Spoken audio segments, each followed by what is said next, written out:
Olá, alunos, tudo bem? Aqui é o professor Vinícius Fagundes e a gente vai hoje fazer uma aula muito breve sobre os conceitos básicos da ecologia. Lembrando que a ecologia ela é uma ciência à parte, às vezes se considera que ela é um ramo da biologia, mas não, a ecologia hoje ela é considerada uma ciência, assim como as demais ciências, e o objetivo dela é estudar a relação entre os seres vivos e destes com o meio ambiente. Lembrando que a palavra eco significa casa e logia vem de logos, que significa estudo. Portanto, ecologia seria o estudo da casa. No caso, quando falamos isso, estamos nos referindo ao planeta Terra. Tudo bem? Então, a primeira coisa que a gente tem que entender quando se fala em ecologia são os níveis de organização da vida, tá? A gente pode começar com um nível muito básico, que seria o nível de átomo. Claro que não é propriamente a vida aqui, mas os átomos seriam aquelas estruturas que compõem a matéria. Os átomos podem se combinar de maneiras diversas, uma vez que existem uma quantidade diversa também de átomos, e esses átomos, eles se combinando, eles dão origem a moléculas. Por exemplo, nós temos o átomo de carbono. O átomo de carbono combinado a dois átomos de oxigênio vai formar uma molécula, que é a molécula do gás carbônico. As moléculas elas vão se organizar em estruturas, como estamos falando da vida, vamos nos referir a estruturas relacionadas à vida. As moléculas se organizam em organelas, pequenas estruturas presentes dentro das células com funções variadas. Por exemplo, a imagem apresenta uma organela chamada aqui mitocôndria, que tem a função de, digamos, produzir energia dentro da célula. Eu falo digamos porque a energia não é produzida, ela é transformada. Mas enfim, e existem outras várias organelas com funções variadas dentro da célula. As organelas envolvidas pela membrana plasmática vão formar a célula, que é a unidade básica da vida. Um conjunto de células com uma mesma função formam os tecidos.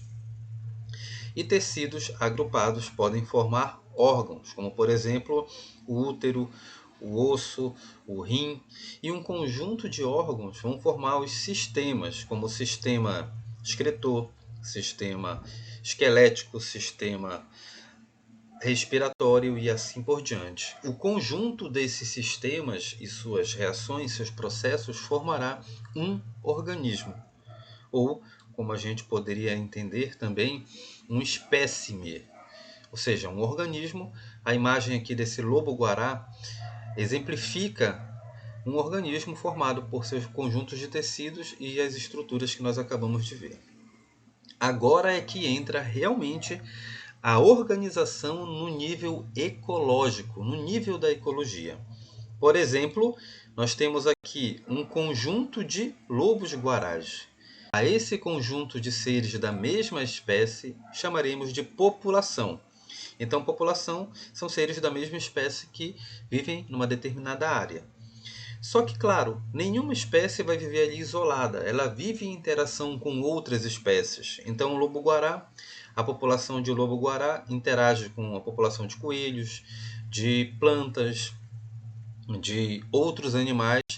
E essa interação entre várias populações nós chamamos de comunidade ou biocenose, ou ainda comunidade biótica. Então entenda, população, seres da mesma espécie, comunidade, populações de espécies diferentes. Todas esses seres interagindo juntamente com os fatores ambientais formam aquilo que nós chamamos de ecossistema. E todos os ecossistemas da Terra formaria aquilo que nós conhecemos como biosfera. Esses conceitos eu vou abordar melhor agora. Tá? Então, os principais conceitos que você tem que saber em relação à ecologia, basicamente é espécie. Seres semelhantes entre si, capazes de cruzar na natureza e gerar descendentes férteis. Então, preste atenção. O conceito de espécie é um conceito não muito bem definido, porque às vezes não se pode usá-lo, por exemplo, para micro-organismos.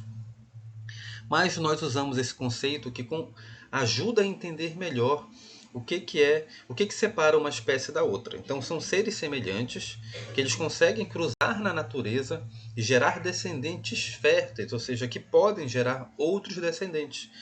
Um exemplo muito clássico é a questão do cavalo e do jumento, né? Se um macho de uma espécie cruzar com a fêmea de outra espécie, você vai gerar um híbrido, ou seja, você gera um descendente. Só que esse híbrido ele é estéril, não consegue gerar outros descendentes.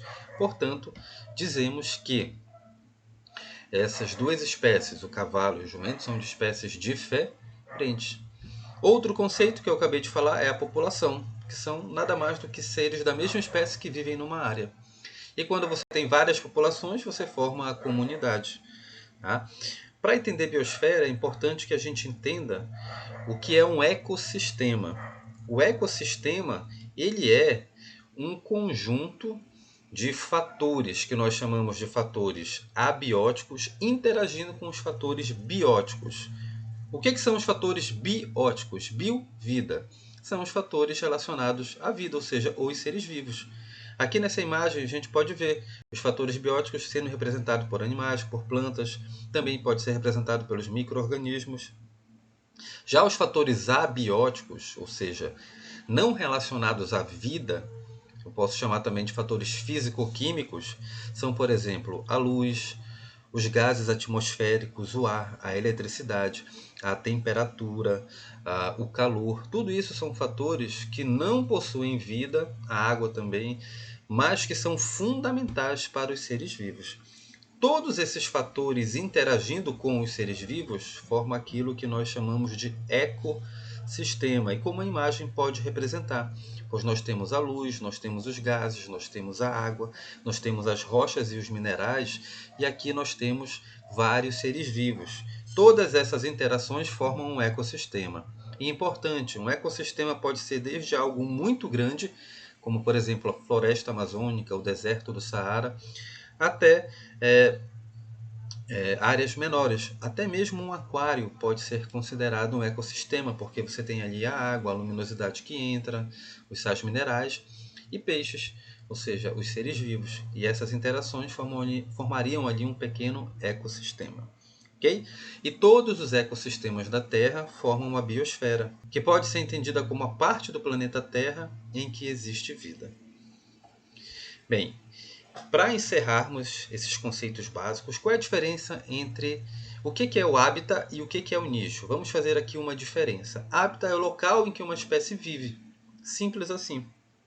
Por exemplo, o dragão de Komodo.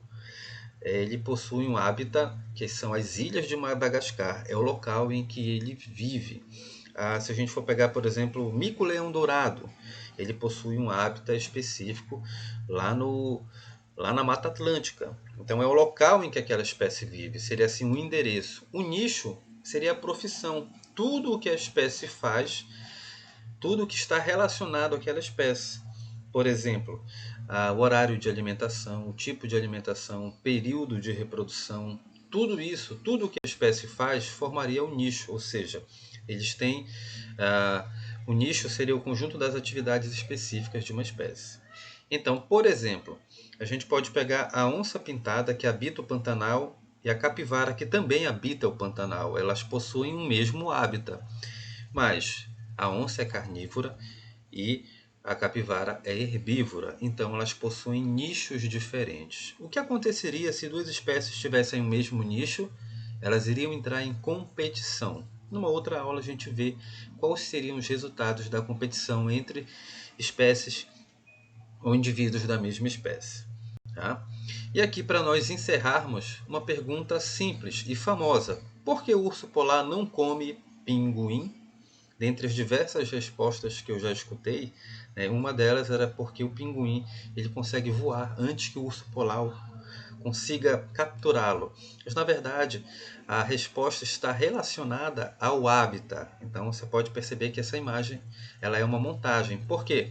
O urso polar ele habita a região do norte, do Polo Norte, e os pinguins habitam a região do sul, próximos ao Polo Sul. Então, há uma distância muito grande entre eles. Eles possuem hábitats diferentes.